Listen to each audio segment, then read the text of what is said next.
Hello everyone, let's start the chapter Mijbil The Otter by Gavin Maxwell.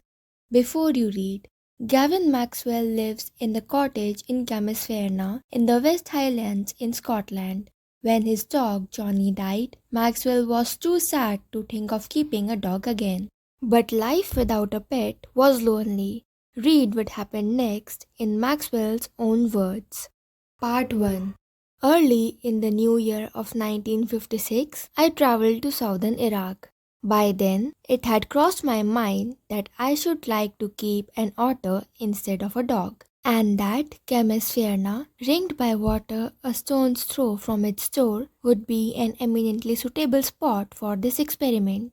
When I casually mentioned this to a friend, he as casually replied that I had better get one in the Tigris marshes, for there they were as common as mosquitoes and were often tamed by the Arabs. We were going to Basra to the Consulate General to collect and answer our mail from Europe.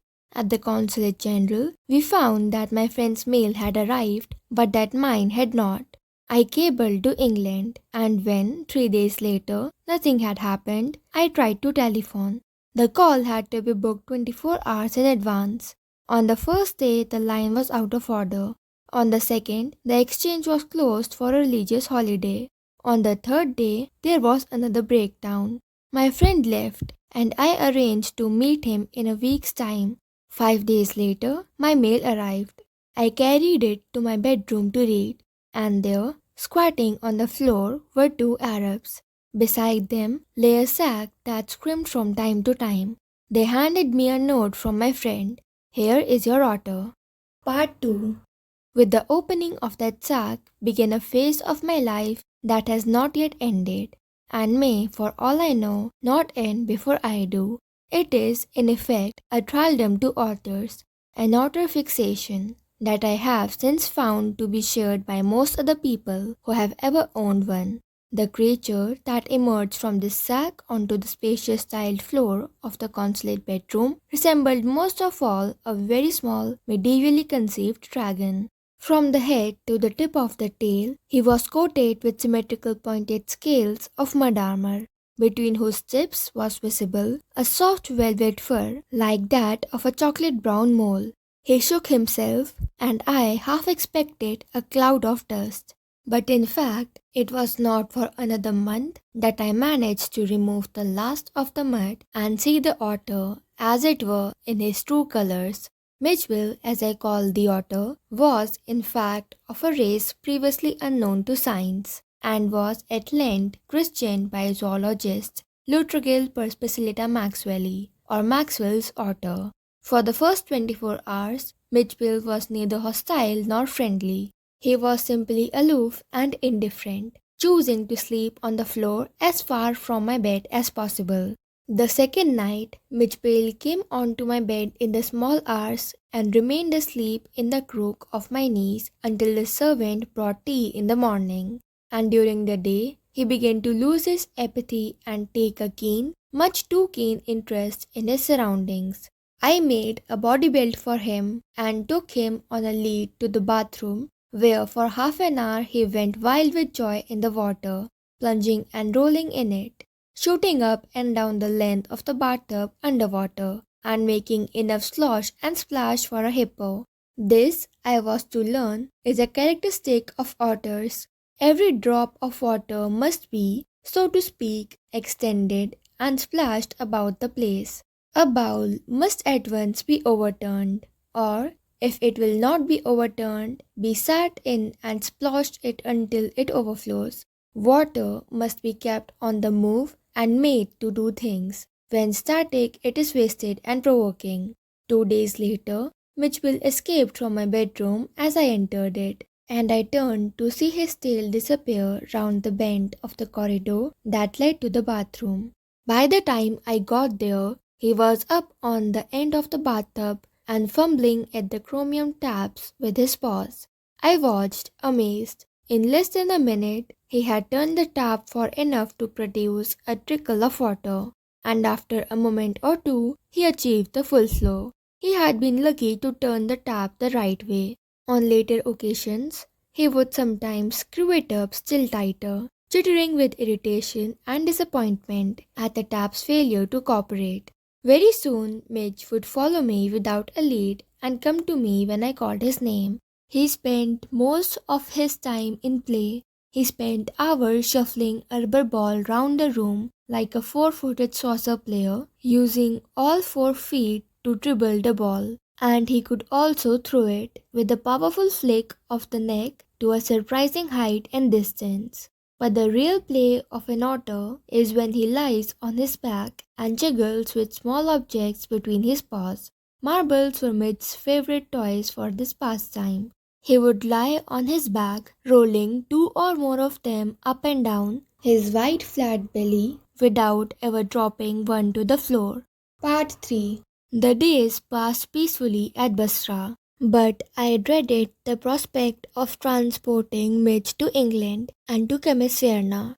The British airline to London would not fly animals, so I booked a flight to Paris on another airline, and from there to London.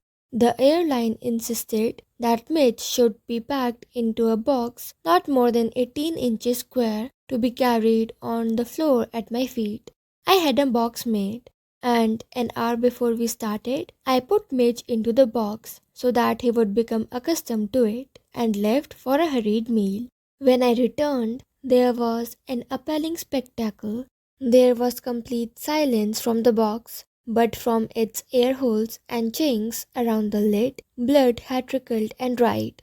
I whipped off the lock and tore open the lid, and Midge, exhausted and blood-spattered, whimpered and caught at my leg. He had torn the lining of the box to shreds. When I removed the last of it so that there were no cutting edges left, it was just 10 minutes until the time of the flight, and the airport was 5 miles distant.